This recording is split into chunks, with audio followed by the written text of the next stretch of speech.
Bryce Roderick, Commissioner of Kansas Jayhawk Community College Conference. Bryce, you're here visiting Johnson County Community College today, and you're getting around to all the other Jayhawk schools. How are your visits going so far?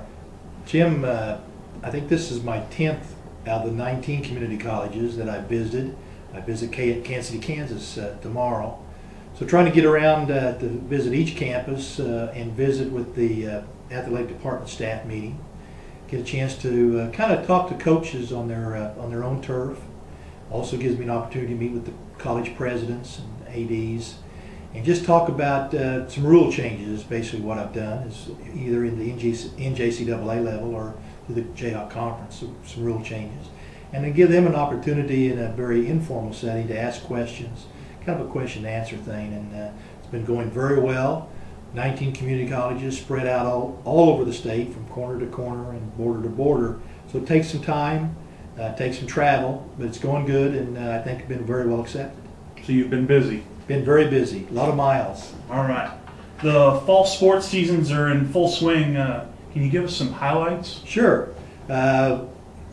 We are into full swing in our sports, and I know Johnson County doesn't have football, but football is one of our premier sports in the Jayhawk Conference. Only 8 of the 19 community colleges play football, but we played at a very high level. And right now we have 3 teams ranked, and Hutchinson is ranked number 4 in the nation, Butler's number 5 in the nation, and Fort Scott's number 6. Hutchinson and Fort Scott play this weekend, so there'll be some shift in the rankings, and we're getting down kind of the nitty-gritty of the schedule with the big 3 or 4 playing each other. So that ought to be very exciting football as we get kind of in the middle of the season. Soccer is going strong, and in fact we visited this morning about how good I think the soccer regional tournaments will be. We've got some great women's and men's soccer teams, I think very evenly matched. Region tournament will be at Hummer Complex in Topeka. And so we're looking forward to that. But right now, soccer men, Garden City men are ranked number 11, and on the women's side, Butler women are ranked number 13. So we've got 2 teams in the rankings there. Volleyball, we're all excited about volleyball, and I know Johnson County is excited about volleyball. They have an excellent volleyball team, and we're having another good year. We have 2 divisions in volleyball in the Jayhawk Conference, Division I and Division II. The Far West teams are Division I teams, and the East teams and a few of the West teams are Division II. But in Division I, Seward County is the top-ranked team in the Jayhawk Conference, number 13. Hutchinson's ranked number 14. In fact, they met last week. I was at the match, and they played to a 5-set match. Came down to I think it was 16-14, something like that. Very good match. In the Division II, Johnson County leads the way, with Johnson County's ranked number 5, Cali County is number 6, and Highland number 18. Very competitive Division II teams in the Jayhawk Conference. Always do very well in the national tournament. Johnson County and Cali have both finished very high in the national tournament, so we're expecting another exciting season as we get down, and everybody's probably pointing towards the Cali-Johnson County matchup, which I think Johnson County hosts here later in October. So we're looking forward to that.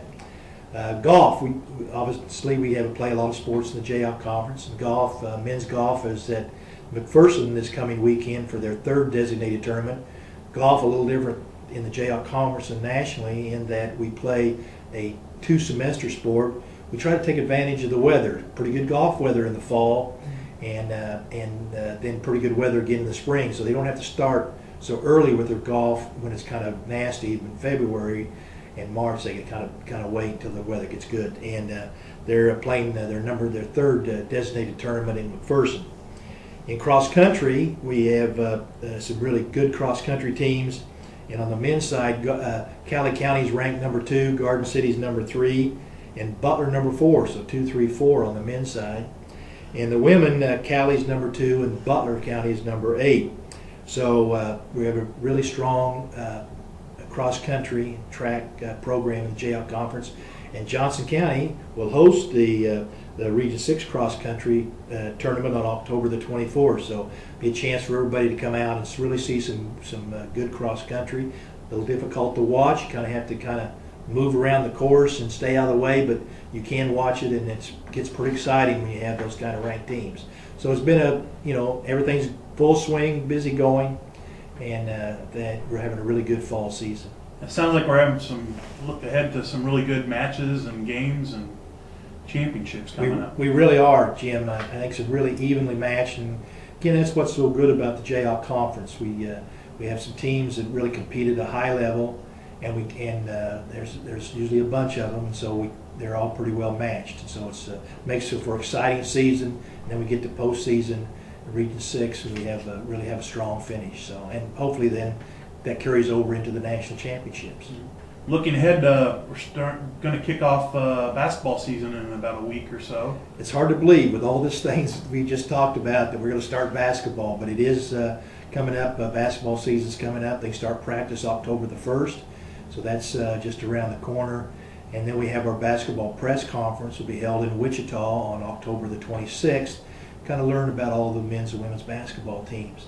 Something different that we're going to do in the Jayhawk Conference this year is that the shootout where we bring all 19 teams in, men's and women, so that's 38. We invite NEO to come play, so that's 20 men's teams and 20 women's teams. We play in 3 days, everybody gets 2 games.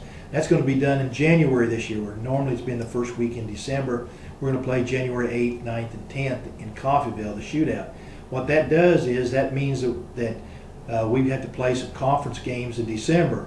So we're going to play 2 to 3 conference games in December. I think it'd be exciting for the fans to get to, instead of a lot of non-conference teams, sometimes that's JV teams, it doesn't create a lot of interest. Now we're going to play in December the games that really count. And I think it'll create some interest on our fans, our students on campus, and give us a chance. Then it gives the teams a chance to play a couple non-conference games, which we count in the shootout, before they start the conference season. So basketball is be here, and we'll all fight for gym space with volleyball and basketball all going on at the same time. So it'll be a busy time for all of our colleges. Great. Thanks for sitting down and talking with us, and hope you enjoyed your visit here today. I really have, Jim. It's always good to get out on any of our campuses, but it's always good to come to Johnson County, and looking forward to watching some volleyball and soccer yet this afternoon. So thanks for having me. All right.